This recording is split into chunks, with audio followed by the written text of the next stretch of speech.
रियासी में MG NREGA fraud के मामले सामने आ रहे हैं। पहले भी हमने आपको बताया कि रियासी में इल्ज़ाम ये लगाए गए पंच और सरपंच के ऊपर कि एमजी नरेगा के तहत जो पैसा आया था, यानी कि Mahatma Gandhi national rural employment guarantee act के तहत जो पैसा आया था, जिसके तहत नौकरी रूरल एरियाज़ में लोगों को मिलनी थी, 100 दिन का काम उनको मिलना था, रोज़गार मिलना था, और उस रोज़गार के ज़रिए गांव के जो छोटे मोटे काम थे, कोई सड़क बनाने का काम था, कोई और काम था, उस काम को मुकम्मल करना था।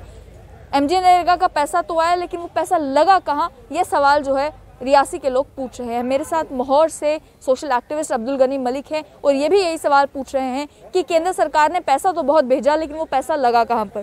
तो मुझे बताएं कि महोर में कितना पैसा अभी तक एमजी नरेगा के तहत आया, जो आप कह रहे हैं कि वो इस्तेमाल नहीं किया गया ठीक तरीके से। मैं तो आपको पहले मुबारकबाद दे दूं कि आपसे मुलाकात हुई हमारी। हमारे एरिया में तो मीडिया काम करती है, मगर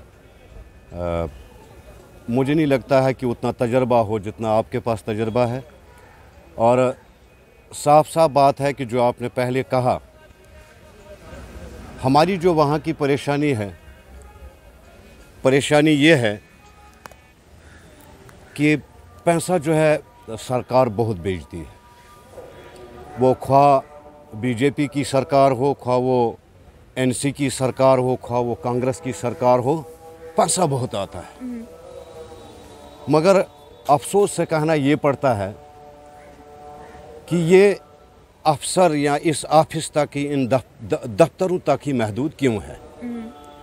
ये पैसा जो है गवर्नमेंट की तरफ से जो है एमजी नरेगा का हम बात करें, जो आज वहाँ पे लोगों को जो परेशानी है, जो लोगों के जहन में बात है और जो खदशात हैं, वो ये है कि एमजी नरेगा का पैसा मुझे लगता है कि टनों के हिसाब से आता है। आता किसके लिए है? वो आता गरीब के लिए है, जो प्लेन बीपीएल आदमी है, जो बेरोज़गार आदमी हैं।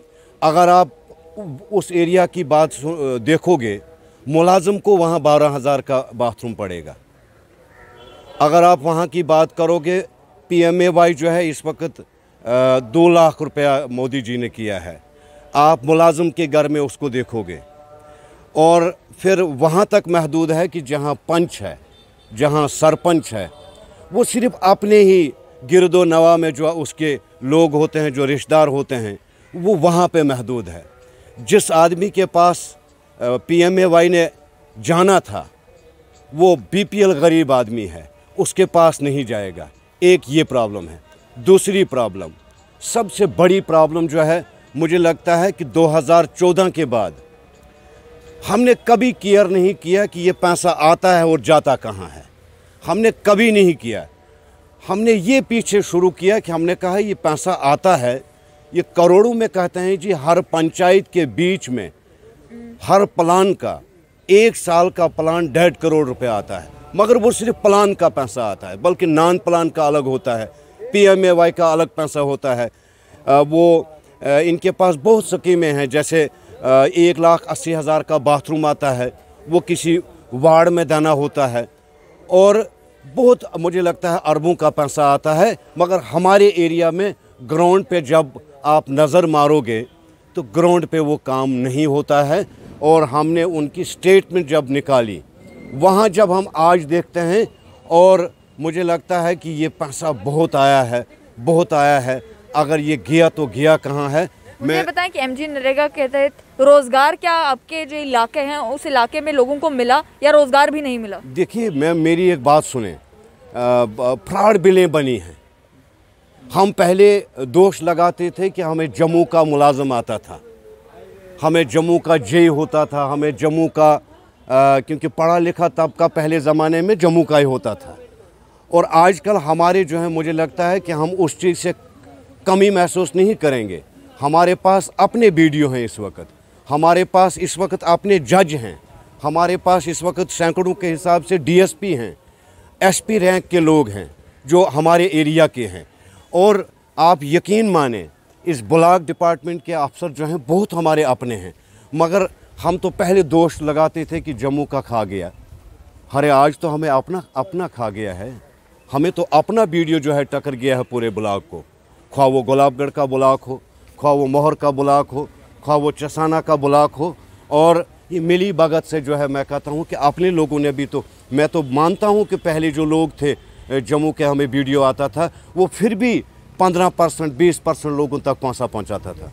हमें तो अपने वीडियो ने 10% पैसा नहीं पहुंचा है लोगों के पास। अगर आप धांधली के इल्जाम लगा रहे हैं, क्या आपने कोशिश की कि आप विजिलेंस ऑर्गेनाइजेशन के पास, जो एंटी करप्शन ब्यूरो है, वहां पर जाएं या पुलिस के पास जाएं और कंप्लेंट करें कि ये पैसा गया कहाँ? हमने दिया है, हम उस चीज़ से खाली नहीं हैं।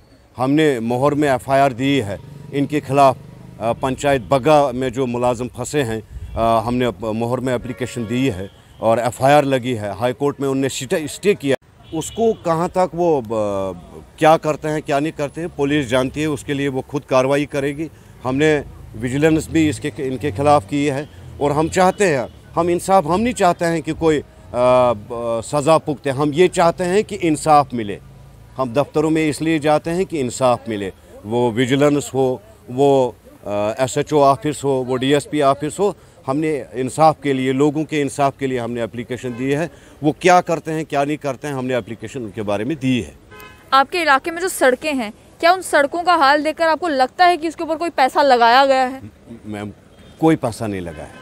आप टोटली, हम उसमें ये कहें कि मैंने पहले भी बड़ी गुजारिशात की। मैंने कहा कि विजिलेंस की टीम आ जाए, हम वहाँ पे वेरीफाई करेंगे क्या हम गलत हैं या वो महकमा जात के मुलाजिम गलत हैं। कोई भी काम नहीं बना है। मैंने कहा कि ब्राइडल पाथ की बात है, ब्राइडल पाथ में हमारे, मैम आप आए नहीं हो, मैं गुजारिश करूं, हमारे पास ब्राइडल पाथ अगर 1 किलोमीटर है और उसको स्टोन लिखा है कम से कम 10 या 20 या 30 किलोमीटर दूर से, स्टोन वहाँ से ही मिलता है। तो कैरेज किस चीज़ का है वहाँ मटेरियल किस चीज़ का लगा है? सीमेंट कहाँ पे लगा है ब्राइडल पाथ में? और स्टैंप्स में ये सीमेंट की बात करेंगे, जब स्टैंप्स नहीं है तो सीमेंट कहाँ से लगा है? ऐसे फ्रॉड बिलें बनी है वहाँ पे। और ये कोई कम मामला, ये एक पंचायत की बात नहीं है, ये तहसील मोहर की सारी पंचायतों में, ब्लॉक मोहर की सारी पंचायतों में ये गड़बड़ है। और अब ये तो सरकार कह रही है कि फिजिकल वेरिफिकेशन होगी, जो भी काम होगा फिजिकल वेरिफिकेशन होगी। क्या आपके इलाके में कोई भी प्रोजेक्ट अगर सरकारी चल रहा है सेंट्रल गवर्नमेंट का, चाहे वो PMGSY की सड़क हो या फिर और कोई भी प्रोजेक्ट हो, क्या आपने कभी फिजिकल वेरिफिकेशन होते हुए देखी कि वेरिफिकेशन की टीम आ रही है और देख रही है कि काम ऑन ग्राउंड हुआ है या नहीं हुआ है? आज के बाद हो सकता है, जब से हमने ये शुरू किया है, ये बात कर, हमने ये जो शुरू किया है, हो सकता है आज के बाद हो, वह हमने पहले नहीं देखा, पहले कभी नहीं देखा। तो आपने साफ तौर पर सुन लिया, इन्होंने कहा कि केंद्र सरकार की तरफ से करोड़ों रुपए हर एक पंचायत के लिए आते हैं। अलग अलग सरकारी स्कीम्स चल रही हैं, चाहे वो प्रधानमंत्री आवास योजना हो, प्रधानमंत्री ग्राम सड़क योजना हो या फिर MG नरेगा हो। पैसे तो आते हैं, लेकिन वो पैसे इस्तेमाल कहाँ होते हैं, कोई अकाउंटेबिलिटी नहीं है। इन्होंने इल्ज़ाम लगाया कि हमारे इलाके में तो पंच सरपंच के खिलाफ FIR लग चुकी है, जो ऑफिशियल्स इन्वॉल्व थे उनके खिलाफ FIR लग चुकी है, लेकिन अभी भी समझ में नहीं आ रहा कि कोई कार्रवाई क्यों नहीं हो पा रही।